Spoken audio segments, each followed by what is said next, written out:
O século perdido é um período de 100 anos que até então só história desconhecida para o mundo. Aquele que ao menos souber alguma informação a respeito do que aconteceu durante este século será caçado e executado pela Marinha. E recentemente, no capítulo 1065 de One Piece, tivemos uma revelação bombástica a respeito do que aconteceu durante este século.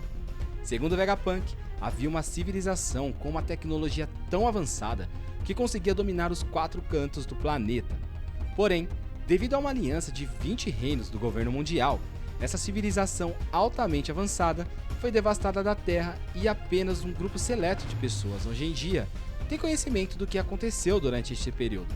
Mas afinal, quem fazia parte da civilização antiga? Como o governo conseguiu derrubar uma civilização tão poderosa como aquela? As respostas para estas perguntas levam a apenas um único caminho. One Piece se passa em um mundo pós-apocalíptico. Então chega mais que eu vou te mostrar o que realmente aconteceu durante o século perdido. Oi, eu sou o Goku. Eu sou o Ruffy. Porque eu sou a vingança. Tão sério.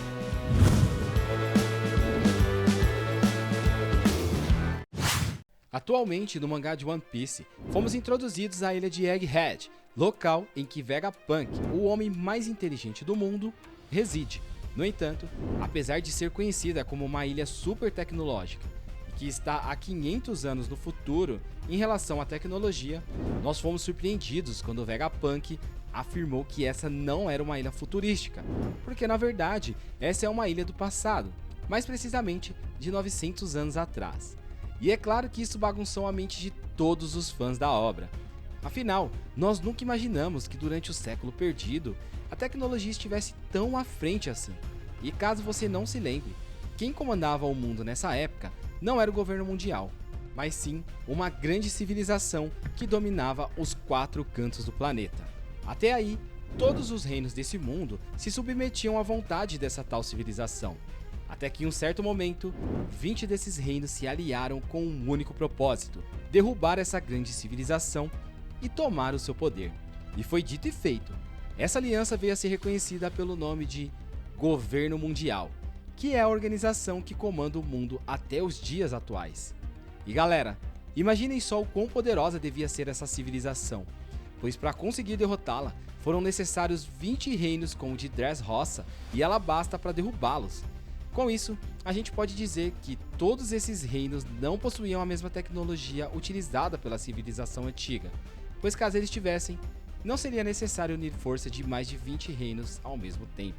No entanto, a gente não sabe ao certo por quem essa grande civilização era composta, mas, por meio de algumas evidências que aconteceram ao decorrer do anime, a gente pode supor quais sejam algumas das pessoas que faziam parte dessa grande civilização. Um dos povos que possivelmente faziam parte dessa grande civilização foram os samurais de Wano, pois sabemos que a família Kozuki, que no caso é a família real de Wano, foram os criadores dos Poneglyphs, pedras indestrutíveis que contam alguns trechos da história do século perdido. Inclusive, o governo mundial impôs uma lei dizendo que é crime ler o que está nessas pedras, sendo que qualquer pessoa capaz de ler esse Poneglyphs acabam sendo executadas.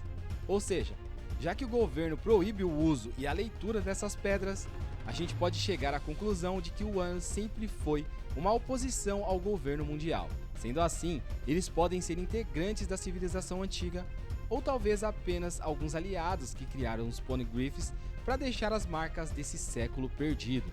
E se tem uma pessoa que com certeza fazia parte dessa civilização, é nada mais do que Joy Boy, o homem que viveu durante o século perdido e que deixou One Piece na ilha de Laugh Tale.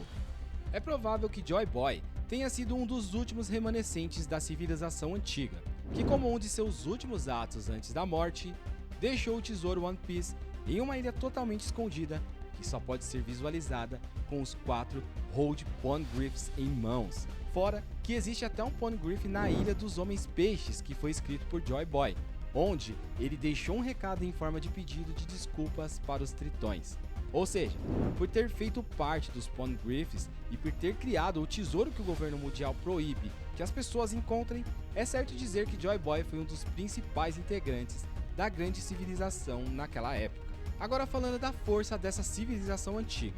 a gente pode dizer que eles realmente estavam à frente de tudo o que existia naquele mundo, pois em Egghead, a ilha que utiliza da tecnologia desse povo antigo, a gente pode notar que existem diversas coisas que vão além de tudo que já foi feito nesse mundo, como por exemplo, ciborgues altamente melhorados, edifícios futuristas e robôs que podem ser usados para dividir a consciência de uma pessoa.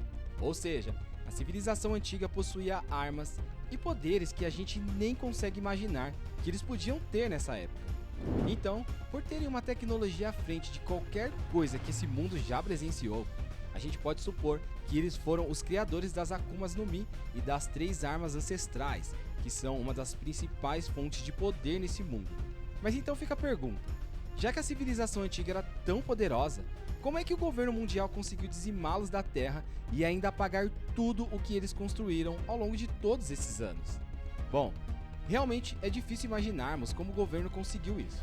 Afinal, a grande civilização podia facilmente ter um exército de ciborgues altamente melhorados, podendo até mesmo chegar a um patamar de força que se equiparasse até mesmo com os mais fortes marinheiros desse mundo.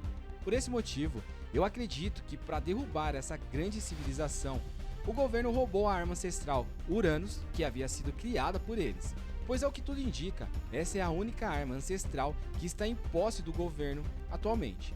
Eu digo isso porque recentemente o governo usou uma arma misteriosa para dizimar o reino de Lulúzia por completo em questão de segundos. Ou seja, é possível que essa arma misteriosa seja na verdade Uranus, a arma ancestral que eles roubaram da grande civilização no século perdido e mantém posse dele até os dias atuais. Com isso, a gente pode chegar à conclusão de que o governo mundial conseguiu dizimar a civilização antiga apenas com os poderes da Uranus, que provavelmente é a arma mais poderosa desse mundo. E galera, imaginem só, de um lado tínhamos a civilização antiga com sua tecnologia super avançada e com diversos poderes que superaram qualquer coisa que a gente possa imaginar. Do outro, nós tínhamos o governo mundial, reunido por 20 reinos inteiros que tinham posse da arma ancestral Uranus. Olha, com todas essas cartas na mesa, a gente só pode imaginar que houve uma guerra mundial apocalíptica entre esses dois grandes poderes no mundo.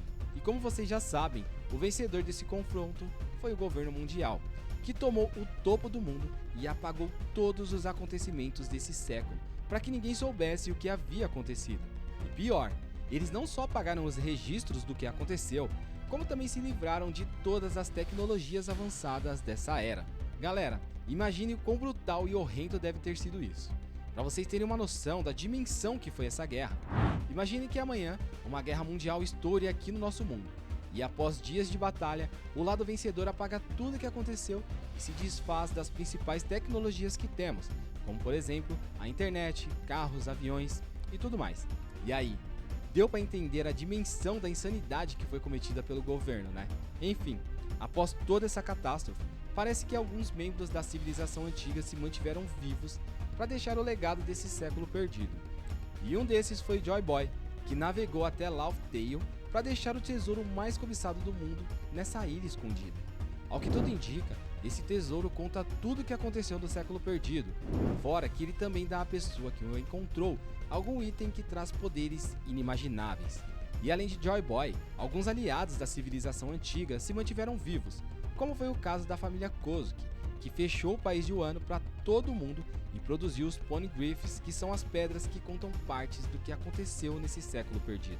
Por fim, após essa guerra apocalíptica, o mundo se virou do avesso e os líderes de cada um dos reinos aliados ao governo mundial foram para Mary Joyce, onde lá passaram a ser tratados como deuses e governam esse mundo até os dias atuais. Bom galera, é muito interessante como esses mistérios de One Piece vão sendo revelados aos poucos para que nós possamos fazer cada vez mais teorias a respeito de todos os mistérios que rondam essa riqueza que é o mundo de One Piece. Então se você curtiu toda essa teoria e suposições a respeito do que de fato aconteceu durante o século perdido, deixa o like, se inscreva no canal e ativa o sininho das notificações para dar aquela moralzinha pra gente. Os vídeos dão muito trabalho para fazer, mas eu produzo eles com um enorme carinho para que vocês usufruam do melhor conteúdo possível. Então se inscreve aí embaixo que é rapidão e já me compensa por todo esse trabalho, beleza? Mas então é isso, valeu por ter ficado até aqui e te vejo no próximo.